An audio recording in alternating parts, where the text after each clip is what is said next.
Welcome to our 70th Emuna class. Yes, a big night tonight. Right now we're actually daytime, midday, Rabbi, but soon, midnight, we'll have this class live. Emuna class 70. And I have a big thank you, Hashem, written on my hat. A nice organization in Monsey, I believe. We merit to have my father in the studio. Mr. Goldsmith is in the house. Say hello. Hi there. Hi, everybody who's taking notice of what we have to say. And thank you very much for giving me the opportunity to welcome everybody and talk to you all today. And I look forward to some very embarrassing questions from my son. Only the good ones. Only the ones that make you feel loved. We do have Rav Dayan Elgrod coming in the studio shortly, so he will take care of some of the general questions that we have for our Emuna class. Especially, we've been focusing on Benam L'Chaver, loving our fellow person. Very important to keep connection positive and real. But today, the focus is overall on promoting Emuna, and that can be, honestly, the biggest help you can do for humanity. Right now, we see a lot of struggles in the world, a lot of difficulties. Universally, people are going through all kinds of ups and downs, emotionally, physically, and I would say spiritually also. And my father, thank God, has so much experience that he's going to give us some guidance how to promote Emuna Global, which we know based on Rav Arush's teaching, Rav Shalom Arush, who unfortunately once again is still not able to make the studio time, but is guiding us and giving us the overall push to do these classes, being that this is his studio and we have once again the honor to represent his awesome organization and causes. So we're going to give a little bit of a focus. We're going to remember today to dedicate to the legacy of Rabbi Zechariah Wallerstein, Zatzal as well. He was a very big role model for me in the last 20 years or so, being in the Holy Land and going on this journey, someone who impacted the world. We spoke about it in the previous class, my personal class, and thank God we'll give over some feedback about that in a moment. We also welcome our guests, everyone tuning in online, to the Holy Land, to Eretz Israel, to Jerusalem. Blessings specifically to our special guest, Mr. Goldsmith, his family, which includes myself, so I'm very happy to be part of that blessing, and my mother, who both of them came here. Thank God, special. It's been 2.5 years. Whoever follows my class knows I've been asking you guys to pray, and those prayers worked. They made it here, no problem. Easy? Easy this time. Easy this time, yeah. No problem. We don't want to go into what happened in last year. Rav Elgrod just walked into the studio, very excited to see his happy face. He'll be joining us in a moment. We're dedicating this class to the full healing of Rav Shalom Arush. He should have the strength to join us in the studio soon. Tehila Rivka Bas Masha, Chana Bas Frida, and anyone else out there who's struggling with Corona. They're still saying there's some sort of remnant, I don't know, or new versions, but we pray that this Corona story should go away and we should all be healthy and functional, be able to travel and do everything we need to do. We're also dedicating this class to the Ilya Nishmas of Gedale's son, Yerachmil Daniel ben Gedale. He is a pure soul, and Gedale Fenster, thank God, did feature, we mentioned it last week, with the Rav in Ami magazine, and he's doing tours now. Should join him, excuse me, both in LA and New York. And we're dedicating also to wishing you all a good week. We want good promotions this Chodesh of Iyar, healthy, energized spring to the summer days, Sefirah with Emuna. And remember, this is the focus of the class, to share Emuna global, everyone. That is the energy we want. We want to make this as big as possible to help humanity reach a good, inspired state of mind. Okay, so Rav Elgrod sitting next to me. We'll just say a quick hello to the Rav who came special. Shalom Aleichem, Martin. Nice to meet you. Oh, all the way to meet you. Very good. This is the English now. Oh, the English We're taking Parliament. over. We're taking over, yes. That's it. Finally, an English representation only. Excellent. Well, we should really have another Scottish guy and a Welsh guy. We talked about those guys in the We are here to celebrate the Queen's 70th. Yeah. Very nice. Platinum anniversary of being on the throne. Yes, that's a big deal. 70 Long years. live the Queen. Oh, man. Okay, so we just praised the Queen. Amazing. And thank you, Rabbi. This is our feedback moment, and then we'll start the class. Hisbodedus, my only hope. Hisbodedus means personal prayer, just to translate. I hope Hashem, Melech, blessed be He, will change me and my life for good. Although, yes, I am in pain to pour out my heart, but it's a healing process, and it's 1,000,000% works. 1 hour in the middle of the night is the best. So that's someone who's living up to the teachings of the Rabbi. A very big part of his program is learning to have a relationship with God. Just to make it clear, to talk it out. Emuna means to talk. Correct, Rabbi? Yes. Defining it correctly, hopefully. Okay, now we got some other feedback. Smile, smile, smile. And hearts, musical Emuna class. They love our classes, thank God. May Hashem continue to bless your organization. Jason wrote this. I love this. What a tremendous Kiddush Hashem. Kiddush Hashem means to make Hashem's name or great in the world, sanctify his name. Thank you for the translation. I told you how to translate me. It's life-saving truth.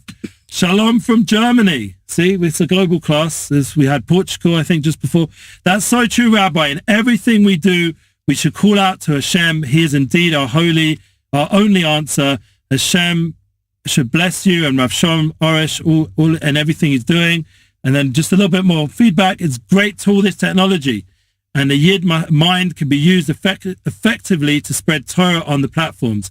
It's got to be done tactically. Love what you're doing. You're doing great. Well said. I'm trying for my place. God bless you, Eli.Goldsmith. That was on my class. Thank God. Shalom, dear Reb Laser. Greetings from the Noahites. The Noahites are people that keep the 7 commandments. And there is a large growing movement of them in the world. And it's actually based from the Torah, such a concept. And I believe this is a friend, Javier, is from a Spanish-speaking country, but he joins us in English. Thank you, dear Reb Laser, for this wonderful share. Amen. I'm only beginning to learn the first depths of this man's holy life. We're talking about Rav Arush. This is Lahavdu ben Chaim L'chaim. We're talking about Rav Zechariah Wallerstein, who we're dedicating this class. We mentioned at the beginning before the Rav Dayan Elgrod walked in. Everyone should be healthy and well, but unfortunately Rav Zechariah Wallerstein, everyone else should be healthy. Rav Zechariah Wallerstein passed away at the young age of 64. Yeah, and we want to celebrate life, so we'll dedicate this class to his merit. And may he be for a continuous blessing, they wrote. Someone else wrote one more beautiful feedback. Wishing you a happy time with your parents. Looking forward to being able to hear your father's experience. There we go. That's nice. Very nice. Someone already preceded this class. Did you write that? I did not. No, you did. It's another English book. This is all generally coming through the emails or YouTube. YouTube is the main place where I get the feedback. Facebook here and there. Once in a while, there's some nice comments underneath as well. And once again, we ask you now as we're live, if you're watching, make a comment, give feedback. It gets the class more global. Give some love. And we appreciate everyone who's involved, the studio team, and everyone who joins us weekly. So let's go. Let's start the class. And specifically, we'll thank Rav Dayan Elgrod and start off with a question that he made it here in his busy schedule, and we don't take it for granted. So the question is, also, someone asked again about the Emuna Tour, but we've had that question many times. I'm sure you're going to be talking about this anyway, but how can I connect to Sefirah Sa'omer during this time? That's the time we're in, yes. Well, we're going to speak about this more extensively, but the main key factor is take each day anew. In other words, learn to treat each day as one-time unit and cope with the day. Don't start thinking about what's going to be. Focus on what you've got to do today. We'll concentrate about these things in future show him, but that's one of the key things about Sefirah Sa'omer. Learn to live in set moments of time. Amazing. So we are here present, sitting next to the man himself, my father, who's had a lot of experience on online classes. Is that right? Or more rather selling channels? Certainly TV, a lot of TV exposure, a lot of kind of TV shopping channels, believe it or not, which are incredibly incredibly successful. Obviously, the online world, or the world of shopping online, has kind of taken a lot of its sparkle away, but it's still there. And if you want to buy a bed, go online. You'll see one. There's hundreds of them. I mean, I remember growing up and turning on the TV that we had, and on there was my father selling something on WWE or WWF, what it was called back then. And there was lots of products all the time. There certainly was. In fact, my history really is quite simple. It's about one product, and that product is a T-shirt. And it's amazing how a simple product like a T-shirt has conquered the world time and time again.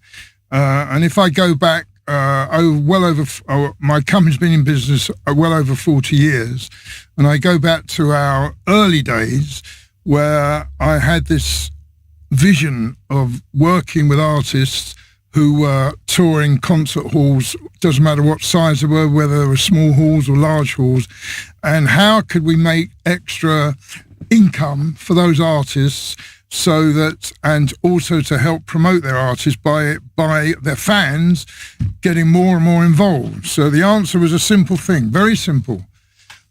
Put a logo or put a name on a t-shirt and see if the fans want to buy it. And although in the early days, a lot of it came out of the States in the psychedelic era, which was kind of late 60s, early 70s, where art became a very, very important part of the world of rock and roll, but mainly in California, in San Francisco, in the psychedelic days. In fact, some of that artwork is incredibly iconic, and if you've got the originals, very, very valuable. So we decided, we set up a company, and I approached an iconic British artist named Cliff Richard, who's still around, still performing. I think he's... Don't we call him Sir Cliff Richard? Oh, Sir Cliff, yeah. Sir Cliff. And I said to Sir Cliff, in those days he was Cliff, I said, why don't we, you're doing some concerts, why don't we produce some products with your picture on it, or a t-shirt with your face on it, or some logo? And he said to me, are you mad? He said, nobody's going to buy anything with my face or logo on it. So I said, well, it's my risk. I will pay you a percentage of all the money that we take, and let's see what happens. And of course, 40 years later, he's still going around, and the world of merchandising has become, and all his fans who turn up at a show have to buy something. They have to. It's not a matter of trying to sell it to them. So he was absolutely amazed, and of course his manager was also delighted, because we gave them added income to whatever they were earning from concerts. And then we decided to kind of expand into the world. My brother, who was the most famous tour promoter in Europe, or probably secondary to a guy called Bill Graham in America, was bringing in a few small bands. You might have heard of them, I'm not quite sure, but the Rolling Stones, David Bowie, Led Zeppelin, Thin Lizzy, and Pink Floyd and Queen. Just small little bands, that obviously turned into the world's greatest artists who are still performing today. And my job was to create merchandising ranges, whether it was a t-shirt or a badge or a cap or a program or a poster, to go at every show. And gradually the business got bigger and bigger and bigger. Every single fan had to buy something, which they did. Of course, we had a few failures when either band didn't turn up, or the weather was bad and we were outdoors, or whether we overbid for the rights. So not everything was successful, but generally the business side of it grew, and that side of kind of memorabilia business has expanded into all levels of I would say, not only the entertainment world, but anything where there's a following. And we got involved with some weird and wonderful, crazy things. And I've noticed the most interesting aspect of what Ellie has put up was a picture of me with the Hulkster, Hulk Hogan. Holy brother. And he, in those days, 1980, seems like another century ago, but anyway, 1980s, the world of wrestling was just starting to happen in America. And I knew, I'd been to Florida and I'd seen the kind of buzz when the World Wrestling Federation, as it was known then, was doing their live shows. And I contacted the owner, whose name was Vince McMahon, and I said to him, why, I've noticed the interest in America about professional wrestling. I said, why didn't we bring you over to Europe? And he looked at me In fact, I went to Connecticut, sat down with him, and he looked at me, he said, "You, brother, you must be mad. You're crazy. We're only playing in kind of small venues. What the hell are you talking about?" I said, "Well, I still believe, there's going to be interest worldwide." He said, "One thing is happening." He said, "We're just talking now to Sky TV." I said, and Sky TV in those days was at its infancy. And I said, "Well, what are you talking to them about?" He said, "Well, they're very interested in bringing us on TV in America." I said, "Well, as soon as you've done the deal and you want to show, they're going to show World Wrestling Federation on Sky TV, which was gradually taking over from BBC and ITV, let me know, and we will like to promote you." He said, "You're mad, you're crazy." I said, "Okay, well, we'll find out." Anyway, a few months later, the deal was done. They got onto Sky TV. The market suddenly grew. There was, from nothing, there was kind of a few 100,000 people watching on their Sky boxes, because in those days it was just beginning. So we did a deal to bring World Wrestling Federation to London into a brand new arena, which nobody could get to, by the way, because there was no transport system to get it. It was on the London Docklands. Anyway, we put one advert in the daily newspaper, the Daily Mirror, and within about 1 hour, every single ticket had sold out. And it was just, they couldn't believe it. My brother said, "I can't believe this is happening." I said, "Well, it's happened. We better be prepared for it." And then from then onwards, that event went ahead. It was a massive, massive success with no promotional cost at all, really, just a couple of ads. And the World Wrestling Federation was born as a brand in the UK, followed by into Europe. And that went on for about 10 or 11 years, finalizing in, I think it was 1987, World Wrestling Federation SummerSlam at Wembley Stadium. Everybody thought, it's impossible, it can't sell out. And guess what? 87,000 tickets were snapped up in a very, very short period of time. And then it was, in fact, I think it's 30 years anniversary coming up this year, if I've got my figures correct. And from then, the World Wrestling Federation went from strength to strength. And some of the characters that we work with, we even brought them to Israel. We did some dates in Israel with kind of quite a heavy lineup of superstars, including one guy named Randy Savage. Yeah, Randy Savage. Yeah, and he was a Slim Jim guy. Yeah, I remember as if it was yesterday, basically. I said to all the guys, we were in Tel Aviv, I said, who would like to go and visit the holy city of Jerusalem?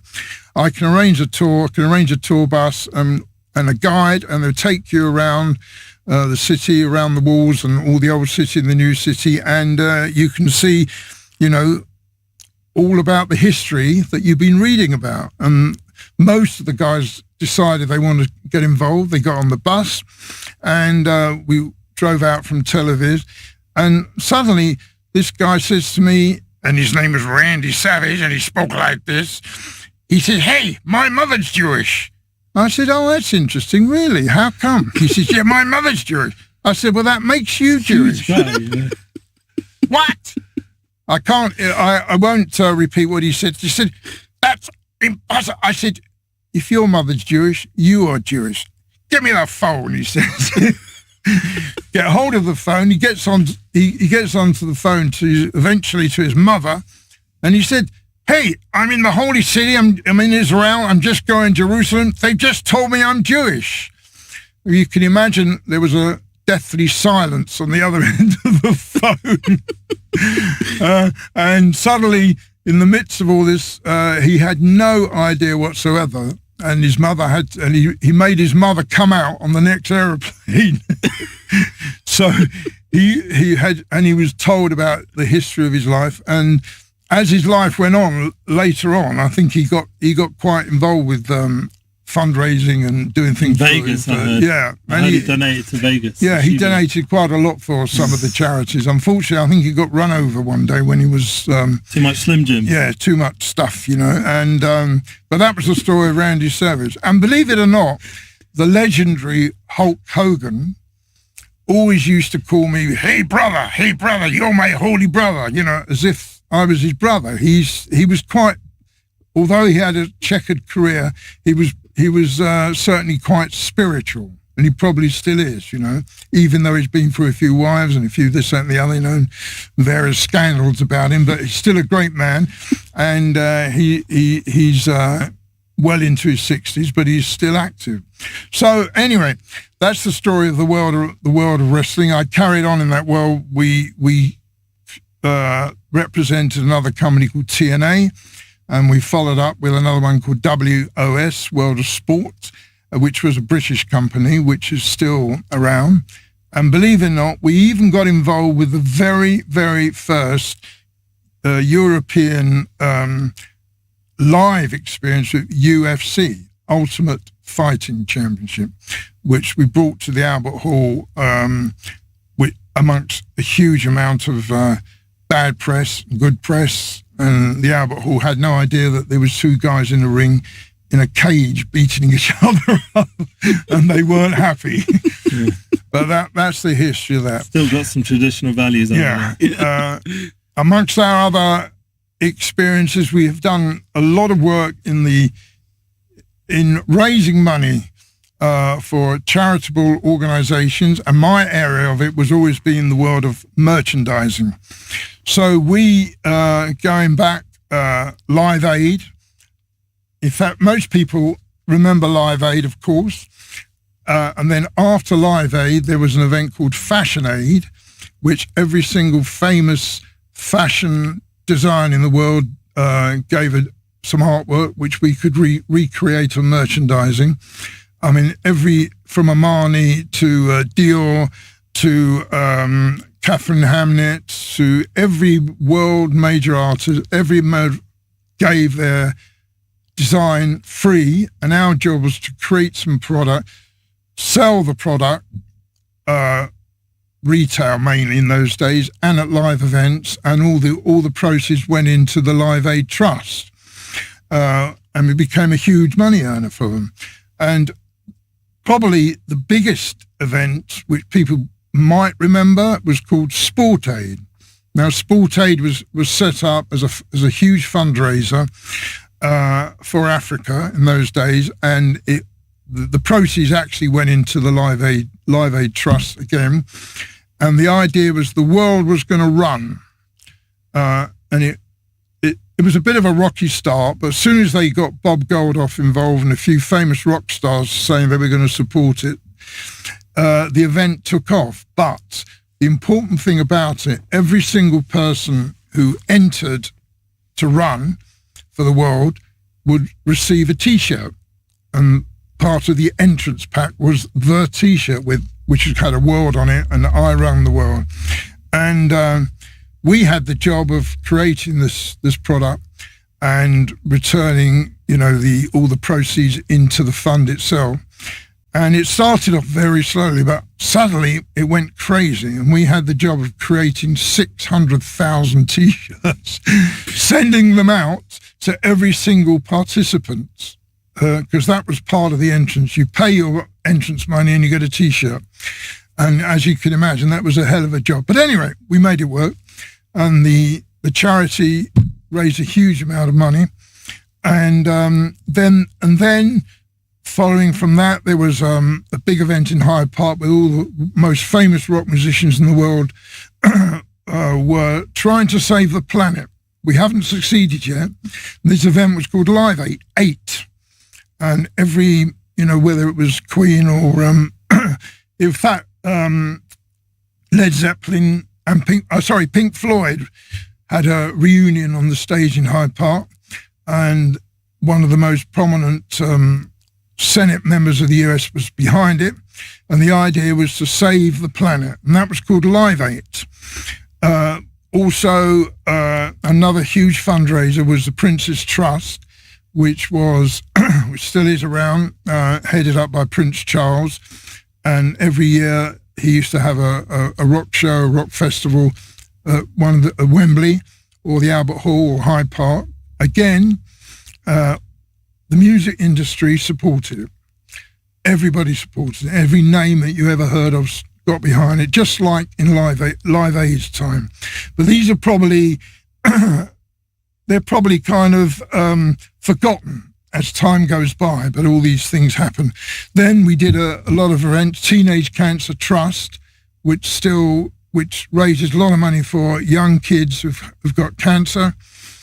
So the Albert Hall every year, and it's kind of headed up by Roger Daltrey from The Who. That's another massive fundraiser, all based on the world, all based around merchandising and ticket sales. So I know that Elliot has a huge library of publications from Rabbi Shalom Arush, and it's very important that anybody who's interested in his following and his words and his speaking should, lay out and buy the publications. I'm not sure whether we'll have a T-shirt with his face on it yet. Should we? We have some merchandise. There is some T-shirt could be a good idea. Judaica. You never know. You never know. We've got Judaica, and that have the brand, the products. Yeah, But- and just a very quick précis. It won't take too long, about 10 hours if you've got time on this broadcast. After the world of rock and roll, we then got involved with a young, very small little man called Luciano Pavarotti, and the world's greatest tenor, who was an opera singer, but suddenly became a world superstar, filling up stadiums throughout the world. And we toured around the world with him for 25 years. And then his manager, Tibor Rudas, a guy originally from Hungary, decided I can do more with Luciano than just selling out small venues and big venues. Let's do stadium events for 50, 60,000 people. So you can imagine 50, 60,000 people all sitting in a huge stadium listening to an opera star. Unheard of, completely unheard of.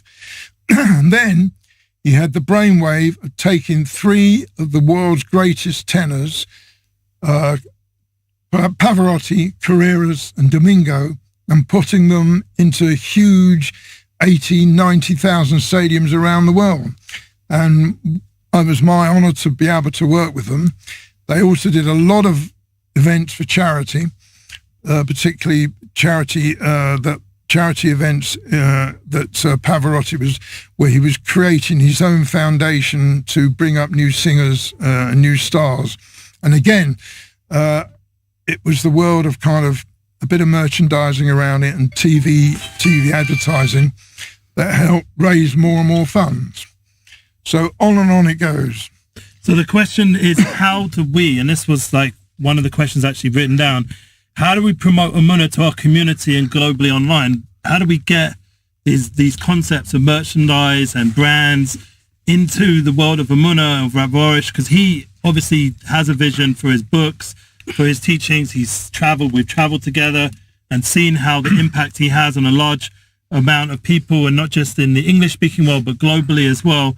And how would you see, with all your experience, obviously, and the charity side of it as well, that a lot of the music and the entertainment also backed the charity side of it? And something we've tried to do in this class is bring in the music elements and had guests who are singers and rappers and composers and creatives and DJs and every kind of different performer. How do we combine that to get this more global, to get the Emuna concepts?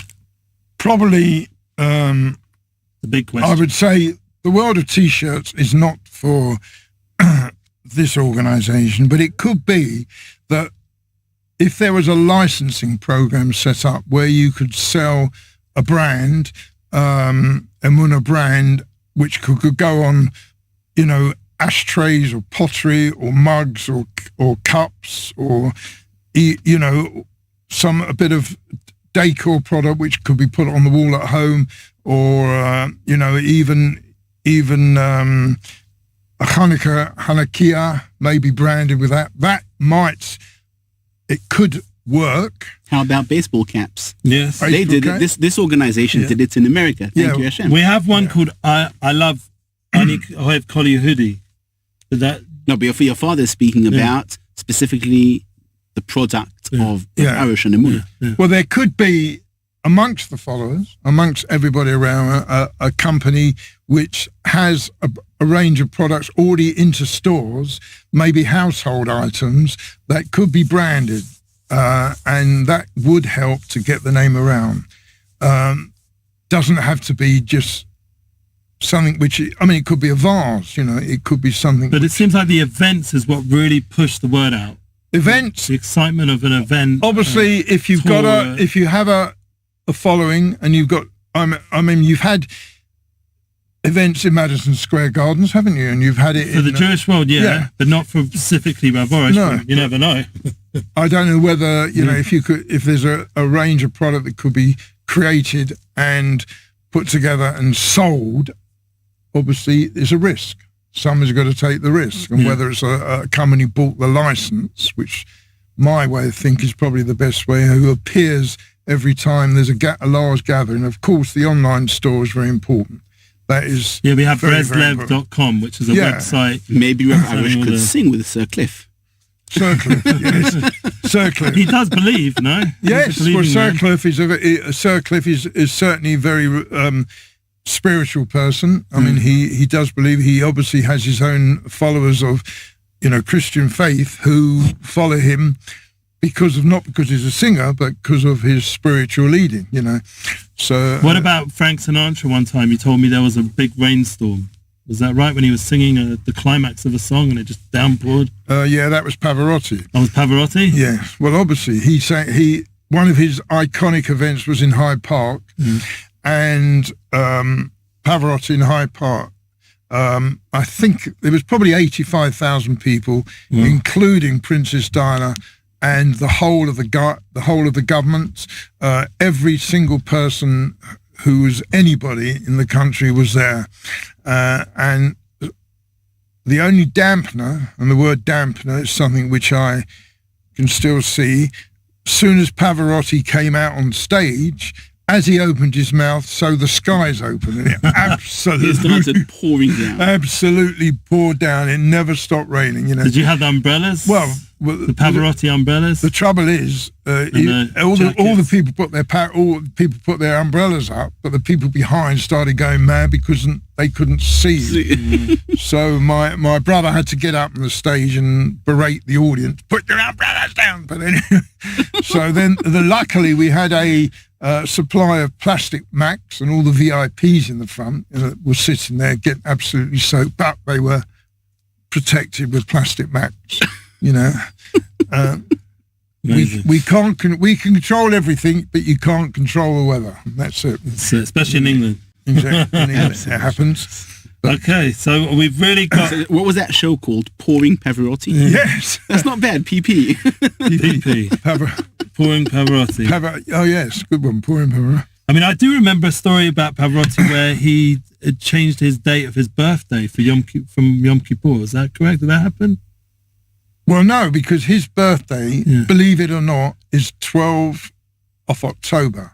It's your birthday. And guess whose birthday is the 12th of October? Yes. Me. Mr. Goldsmith. He never sent me a birthday card. I used to send him a birthday card, but he never sent me a birthday card. I never forgave him for that. We both shared the same birthday. Okay, so there's a question. We're just going to jump back to Rav Elgrod, just out of interest. Someone commented on the DHC. Yes, these classes are still going around. The bracha on dried fruit. Someone wants to make a blessing. What's the blessing on a fruit, Dad? You know? Right. Yes, with chemical flavoring. So is this true for all fruits bought today at supermarkets or only a select few? Well, it depends what dried fruit. I mean, if we're talking here about, for example, prunes or dates or figs, etc., then the blessing would truly be very great. But when we're talking about papaya or kiwi, we're talking about the ones who have what's called the fluorescent, and Martin used this earlier, the psychedelic colors. Psychedelic colors, the bracha is shehakol. It's got nothing to do with fruits. Everything is sucked out of them, and whatever's put back in, it's got nothing to do. The fruit is killed completely. All the flavor is taken out. It's chemicals. Oil is put back in. It's absolutely dangerous. And the bracha is shehakol. That's not a fruit. Well, I wasn't aware of that. Yes. Wow. I don't like dry fruit. they look a little bit like colourful. That's what I said. The psychedelic fruits. It's Yes, like- you know, like the ones with the shining Glows in the green. dark. Yes. You put them at night, and you can see it. Really? Yes. Really? How amazing. So we only make a blessing on the specific reality, and it doesn't even make it to the fruit reality. That fruit is Even though it was once. That fruit was Zeitel LeBrocha, what is it? Zichron LeBrocha. again. It was once. That's the past Okay. experience. Amazing. So- There's just one story just came Sure. to. We had the rights for the Olympic Games 2012 in London, and we had a lot of the rights for the merchandising. And Olympic merchandising is huge. It's absolutely, there's collectors around the world who will collect Olympic badges, for instance, going back for years and years and years, and a lot of them now become quite valuable. They actually trade. If you go on eBay, you see there's people trading in Olympic merchandise, and we were struggling a bit. It wasn't really hadn't the 2012 merchandise, although the actual events were massive. The merchandising, particularly online, which was then in its infancy, hadn't really taken off. And we had guaranteed a huge amount of money for the rights for that, and we were getting a bit worried. Until suddenly, and part of it was the Paralympics. And I said to the Olympic organisers and the committee we were working with, I said, what about the Paralympics? And they said, don't worry about it. It doesn't mean anything. It will happen, but it doesn't mean anything. How wrong they were. It's quite amazing how the Paralympics in London became massive, and they actually sold 3 million tickets for the 2012 Paralympics, which obviously that helps all the Paralympics themselves. These guys in wheelchairs and all that type of stuff who put their whole life into trying to keep fit, even though they had shocking things happen to them. And the Paralympic merchandising suddenly became the thing you had to buy, and all the fans. And can you imagine? The Olympic people could not believe that they sold 3 million tickets for Paralympic Games. So, and that brings us to today, or in fact last month, where we got involved with Prince Harry's main charity, which is called the Invictus Games, which again is the Invictus Games is for Paralympic, not Paralympic, but for paraplegic. That's the word. Thank you. Paraplegic athletes who basically are from the army or from the armed forces, and they have this annual event. It's been held back for 2 years because of the obvious reason, but 2 weeks ago it was held in The Hague. And again, that was another huge TV interest, and it was shown all around the world. And the important part of it was fundraising through merchandising. So that was another one. So I think we get an idea now, to just sum up, that basically to get these products, like we have, thank God, we're sold out, which is good news, of the English one, yes, on Loving All People, the updated version. We still have the original version, and we have obviously the latest book of Garden of Emuna that we're always putting out there, and remind you to go to Breslev.com. We did post this week that you can get all 15 Garden of Emuna books, actually 14, correct me please, 14 English Garden of Emuna books, and they are available for a great price. You can buy the full set. Obviously the shipping, everything's at a better price because it's a bulk deal, and we will ship it out to you. We posted it already on our sites. And these are great opportunities. This is something I've watched growing up. My father selling products online, and in those days it was TV, and something which I see the importance, because especially we know what's inside these books can change people's lives. It's literally saved marriages, people's well-being, their ability to have peace of mind so they can economically succeed. one of the things that the Rav has been pushing, as we just mentioned very much, is about the loving the fellow man. So we're going to go now, have a little bit of a focus from Rav Dayan Elgrod again on this subject. And I know he's prepared pages. But before that, I would like to ask, could I please ask you a follow-up question? Ask. Yes, you do. In my opinion, again, and I'm saying this as someone who is not part of the actual industry, but I think that the most important thing is promoting something that you believe in. Correct. Am I right about that? Correct. In other words, you have to believe in your product. Yeah, that is true. Well, in the rock and roll business, or the music, that doesn't always mean that I believe in what they're playing and what they're saying, but as long as the fans believe in it, that's what the important thing. So the logo, for instance, on the front cover of this latest book, that's a great logo, which I could, Yeah, I've got a lot of good feedback from that, the heart and everything. Yeah, yes. Definitely. In other words, we've got the most important thing that what you're speaking about merchandise is creating belief in the product or connection. Well, you can have a book, you can have this book in your bookshelf, and you might see this section as you walk by. But if you had that, let's say, in glass or some kind of NFT form, nowadays, or NFT is another story. Yeah. Maybe on your wall at home, you'd see it every day as you walk past, and that will mean something to you. And perhaps a lapel badge, obviously, that type of thing, you might have it already. I don't know. Okay, now here to another question. Yeah. How do you create a connection to the merchandise, to the logo? For example, let's take a musician. Yeah. Whatever music. Music is something very personal. Not everyone likes this or that kind of music. How do you make people like the merchandise, even if they don't feel connected to the music? Well, in the when I say olden days, I mean going back to the 70s, every single band, their logo was the most important thing. If you can imagine, you know, AC/DC, you know that if I say that to you, you know what that means, don't you? Yeah, I'm the wrong example. Well, my parents that brings us to the story from last week. My parents only allowed me to listen to classical music when I was growing up. Okay. We told the Rav my story where he had no clue. No. Sorry. Oh, that one, yes. Well, I mean, let's say, okay, the branding, like the Rolling Stones, big know tongue. what the tongue is. Yeah. You do know that, don't you? The what? The tongue. The tongue. Rolling Stones big tongue. Like people have it behind them on the walls and Sorry, again, I'm the wrong person for this. Okay. It's not Tchaikovsky's tongue, it's Mick Jagger's tongue. But anyway, let's Tchaikovsky, I know. Yeah.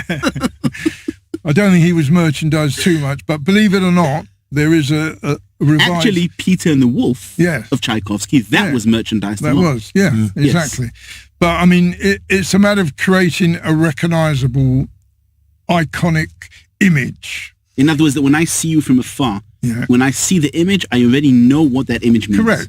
Correct. I mean, that image, to me, looking at that particular is image, a powerful image. Is a powerful image, and it could be. It's not my world because I don't sell generally to retailers who sell this, but I could see this as a glass product, you know, and maybe people who have no idea what it really means, what the meaning behind it, could be attracted to it. The heart of Emuna. Yeah. Nice, not bad. Yeah. What is it? It's wonders and gratitude. Yes. So it could mean something. We do have a rabbi sitting here, and I want to just give him a few minutes to really give us just another push towards loving other people. Like I have my father here. I couldn't be happier to be able to honor him in the Holy Land. But thank God it's a struggle generally, the day in, day out grind of connecting with Bedam L'Chaver, with each other, honoring each other. We know that's a big part of this time period. So can you please guide us, Rabbi? There's a beautiful phrase from the Chazon Ish. This is brought in the book Maaseh Ish in part 2 on page 166. Chazon Ish was asked, what should a person's goal be in this world? And he answered something incredible. He said, to be able to go through your 70 years without hurting a single soul. Wow. So that should be your highest aspiration. In other words, our highest aspiration should be to treat every single person the way we'd like to be treated. No one likes to be screamed at. No one likes to be reprimanded. No one likes to be scoffed or to be mocked. And the way we'd like people to treat us is the way we should treat other people. Why does it be so hard, though? Come on. I've seen behind the scenes in the music business, everyone screaming at each other, all this pressure and hassle. Well, pressure is one thing, obviously. Yeah. At a live event, timing is the most important thing, because there's nothing worse than having your audience there and they're standing there or sitting there and you're late. But doesn't it build up like a... Yeah, of course.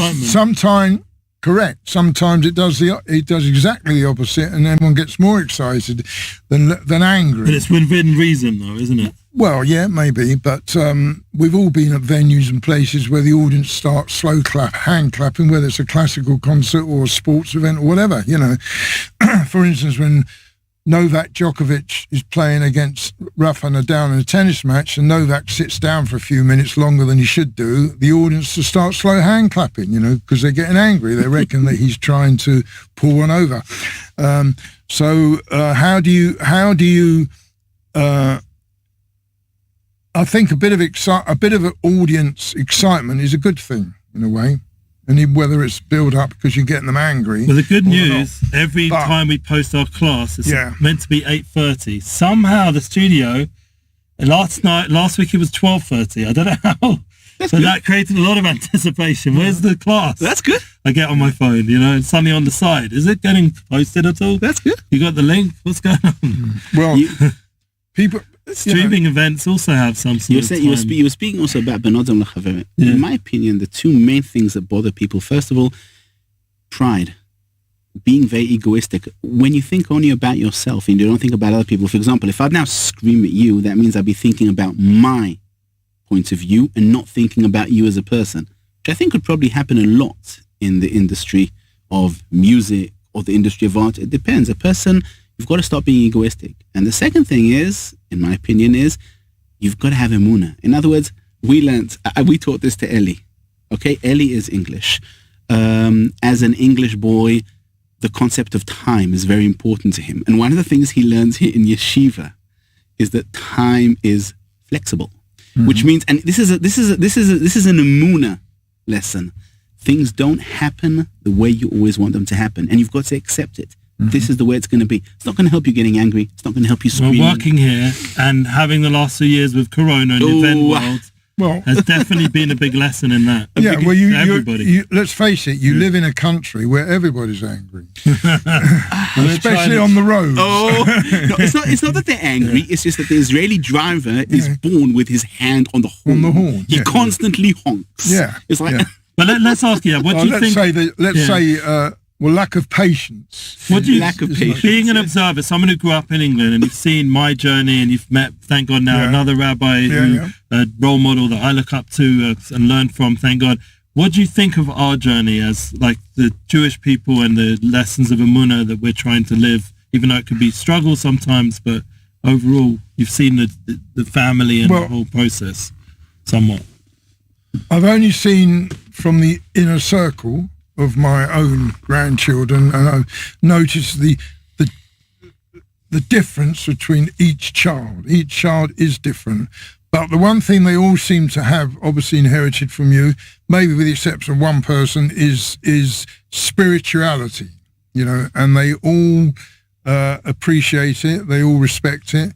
I'm sure when I was told by my father, you got to go to shul, you got to go to Edgeware Shul to see Rabbi Shalom, I probably said, yeah, okay, Dad, I'm going to go to shul, but I'll end up in the local park or something like that, But I don't see that from your children. And going to shul here yesterday in Tolna. The Tolna Rabbi, the percentage of pre-bar mitzvah kids in there was quite interesting, actually. Incredible. And they were all very, very interesting, and they're all part of the service, which is obviously they're brought up in it. But I know that I'm a member of the United Synagogue, and it's a slightly different atmosphere. And of course, if you're a member of the Reform Synagogue, it's another atmosphere again. Although the Reform Synagogue does manage to bring in a lot more younger families, probably because a lot of the service is in English, which they can reflect on. But here, it's the spirituality that seems to have taken over from whatever else is going on outside. Once you're inside the shul, that seems to be the most important thing from all ages. And because I'm, as I said, a member of United, it's a bit difficult for me to understand a lot of the prayers, which I've been brought up for years, I know them, but when I hear it here, it takes on a completely different meaning. And the interesting thing is the amount of interaction with God from the floor. I'm not talking about on the bimah, I'm talking about from the floor, from the congregation, is really inspiring in a way. And they do make their voices heard. I don't know whether it's a competition to see who can dove them the loudest or not. I'm not sure. Maybe there is. No, I don't think so. It's from a real place. Yeah. Yes, it's from a real place. Yeah. And it's very... It's interesting for me, and probably interesting for a lot of non-kind of secular Jews to see it, because they probably wouldn't get the opportunity, So do you think this movement of, like, say, someone like myself, coming from the VIP music industry, entertainment world, being in the backstage, meeting all this, seeing this whole Really? world. When was that? I remember it very, very well. Meeting, Eric Clapton to Paul, McCartney to every single person. So it's Slash, the list goes on. Oasis, go on and on. Well, you were lucky. So, but then I'm still focusing in on the rabbis and the spirituality, the Emuna, even now, till now, which, not everyone can keep the long-term plan going. It takes a lot of, thank God, special people around to help, and a lot of Saturday Shema, heavenly help. So how do you think for the future of our people and the world, do you feel this still has a place that can help and even feature in the entertainment world and the music world and in the merchandise world? There can be a room, like NFT world, wherever the new technology, the virtual world, where it's all heading. Is there room for spirituality and soulfulness into all that? There's always room for it. There's always room for it. It's just a matter of how do you to make people understand that there is another way out. It's not all getting angry with the world and going out in the streets and screaming and shouting. There's other ways of doing it. To funnel it properly. Sorry? To funnel it properly. Yes, correct. I suppose the Orthodox Jewish world is always going to be remote from the general population. But it seems like the rabbis made a difference in making it much more universal. Well, I'm sure if you could get, the people to listen on a general TV channel or I'm sure then you're going to start opening it up into, a whole new world. But of course, you're not alone. Like, we'll end off with one story I know. My dad came to help us with Nissim Black and bring him to events in London.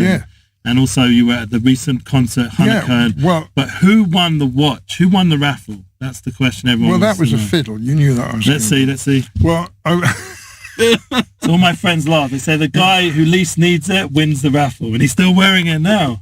Well, yes. Well, Nissim Black, obviously, he came to London, and part of the event was a kind of a charity auction, or was it a raffle or an auction? I can't remember now. And somehow or the other, and Elliot was involved with putting the whole thing together. Somehow or the other, I ended up with the first prize. I wonder how that happened. The watch. But what was interesting, about a month ago, Nissim came to London, and he performed for the Chabad community of Essex. And I had no idea that that community was so large in that part of the world. I didn't know, actually. And I was amazed when we went to a very nice venue in just outside Romford, which is a kind of smallish town, and the place was absolutely packed of all ages. And as soon as Nissim came out, it was like the Rolling Stones had arrived. The audience went mad. They went absolutely mad for him. And not only did he sing his song and he spoke to them a bit about his life, and there was certainly a lot more people than I expected to see. And I'm glad for them that it was successful, so I'm sure there are other artists who could probably do the same thing. I think that's together. The students that we bring to the program. That's part of the idea that the that music is part of the idea. Yes. Yeah. Yeah. Could I end off by asking your Please. father a question? Yes, please, Rav. We were speaking about Benodam L'Chavero, and I'm sure that you, as someone who's dealt with artists, the artists that How you you treat managed other to people. the artists that you managed to connect to them better were the ones who were more human, less egoistic. Could you tell us a story about that? About someone who you remember? A good story. Good story. Well, generally, I just remember one. Generally, we would talk to the artist through their manager, because the manager is there to protect the artist, and he doesn't. Let's say if an artist is about to go on stage and he's upset by something somebody said to him, it's not going to reflect back on the artist. But I remember quite a funny story. Neil Diamond was playing at a very large arena in London, the Earls Court Arena, and I had the idea of, and a large amount, in fact, as soon as the name Neil Diamond was announced, my doorbell never stopped ringing. People driving me crazy to get tickets. I'm actually not in the business of selling tickets, but people I haven't seen for years and years and years all want to see Neil because he hadn't appeared in London for many, many years. And they were knocking on my door, driving me crazy. Some of the people we got tickets for, someone said, get me yourself, don't drive me crazy. Anyway, so I had the idea of having in the whole part of the catering, a deli, which was going to sell salt beef sandwiches and latkes and all that kind of thing, which is something you would never, ever in a million years see at Earl's Court. It's not the kind of catering. You might get a hot dog or burger or something, but you would never see anyone. So I went to a friend of mine who had a very, very well-known salt beef bar in Golders Green. Bloom? Sorry? Was it Bloom? No, it wasn't Bloom. I've forgotten his name, actually. It will come to me in a minute. And I said to him, we'd like you to come to Earl's Court. Neil Diamond is there for a week, and we have a ready-made audience for you. He said, what are you talking about? I said, look, all you had to do is set up your salt beef bar inside Earl's Court. You've got to open up an hour and a half before the show and just start carving. Anyway, eventually I persuaded him it's a great idea. And of course, you can imagine it. As soon as the audience came in there, the ones it went off like crazy. In fact, they couldn't even cope with it. You can imagine the amount of salt beef that was been pastrami, by the way. Anyway, so he was there for a week, and all of a sudden I got this guy on the phone screaming, going absolutely mad. What the hell? I can't tell you what he was saying because it's not appropriate. We're pulling the show. This is not right. I said, and you're shouting at me. I said, well, why are you shouting at me? Because it's your fault. I said, well, what's happened? Somebody sent pastrami round to Neil without my permission. I said, what? I said, so what happened was the caterer, the pastrami man, or salt beef man, decided to be a nice guy and send around a whole plate of salt beef to Neil Diamond in his dressing room. And his manager, obviously, is protecting his eye because, as far as maybe we're trying to poison him. I don't know, And of course, it was very, very touch and go. But of course, Neil loved it. He thought it was the greatest thing. He's a Jew as well, isn't he? Neil? Yeah, of course. Yeah. And I was forgiven. But that's where some was. So a lot of the artists, I remember we had a concert event in a castle out in Kent. I think it was very old castle. They decided to put on an event in their gardens, and the artist there was Pavarotti. Pavarotti was going to sing in the grounds of this famous castle in Kent. And after the show, he did the show, and it was great, and there was a dinner given for him, and he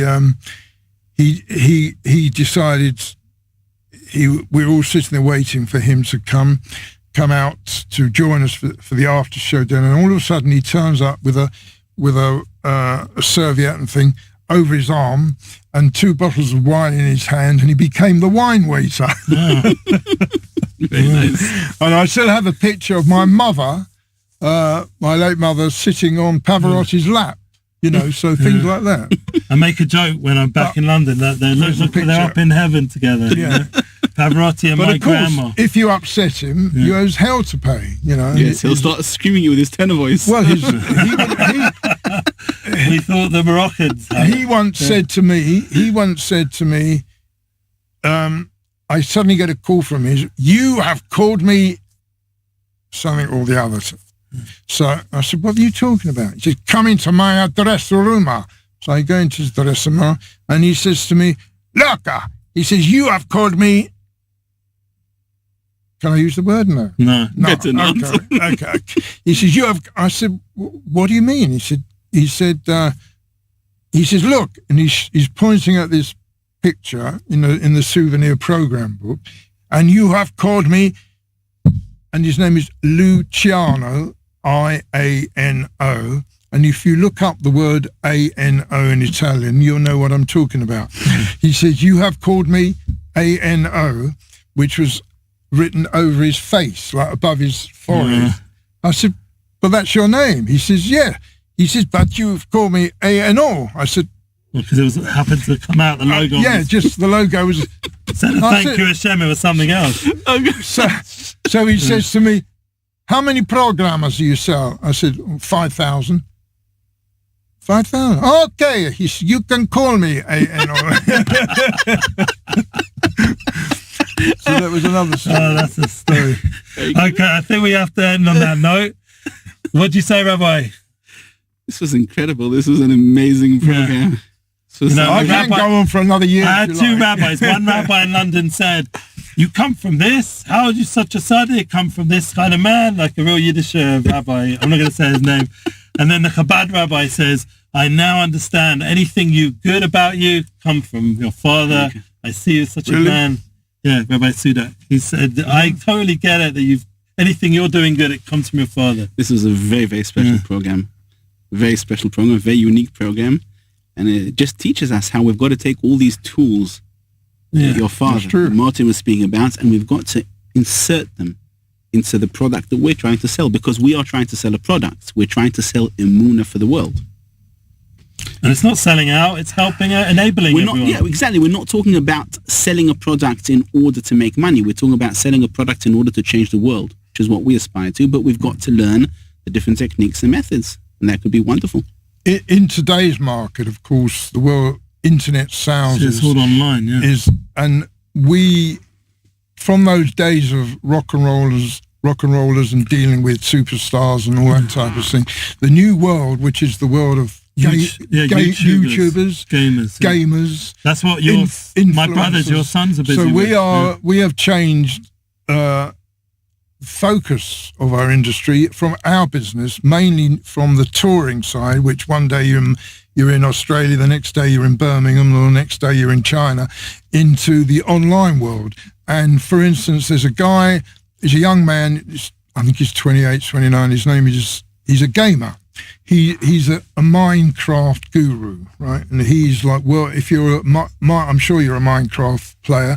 If you're a Minecraft, if you're a Minecraft player, he knows Minecraft. No, he doesn't. Okay, if you're a Minecraft player, this guy's name his brand is Dan TDM, and he had, believe it or not, and I still find it amazing.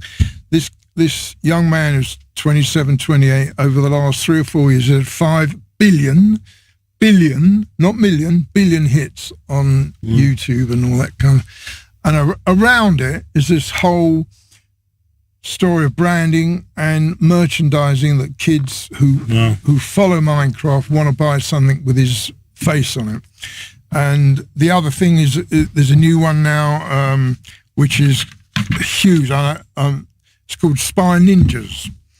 Now, Spy Ninjas is another a game which is for the younger generation. They got millions and millions of followers, and the kids are playing the game, and they're driving their parents mad to buy them something. So that's a good idea. Let's make an Emuna computer game. Yeah. I think so. Gaming is huge. Gaming is How do you get points? More Emuna. More Emuna. There probably is Share it.